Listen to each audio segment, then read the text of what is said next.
Avec plus de 70 000 boutiques, la ville de Yiwu en Chine est surnommée le supermarché de la planète.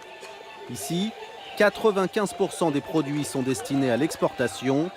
Et cette année, à l'approche de Noël, les commerçants font grise mine.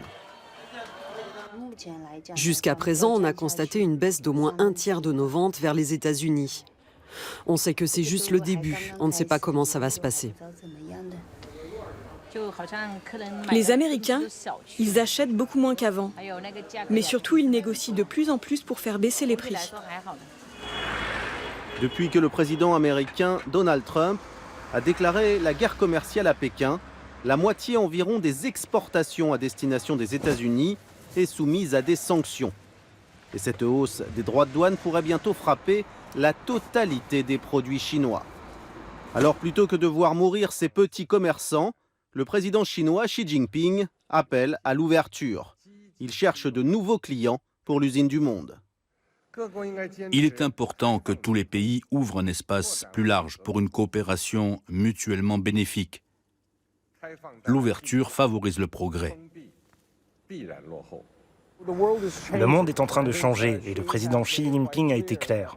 Au lieu de se battre contre les États-Unis et miser sur un pays qui ne croit pas à l'avenir de la Chine, il faut mieux regarder ailleurs, là où l'herbe est plus verte. En Afrique et en Amérique latine, les exportations chinoises ont ainsi augmenté de près de 10% depuis le début de l'année. Mais pas de quoi compenser les effets de la guerre commerciale avec les États-Unis. La croissance chinoise est au plus bas depuis 9 ans.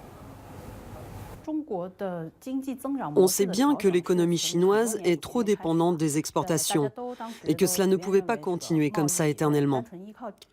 Il faut donner plus de poids à la consommation intérieure, au marché national.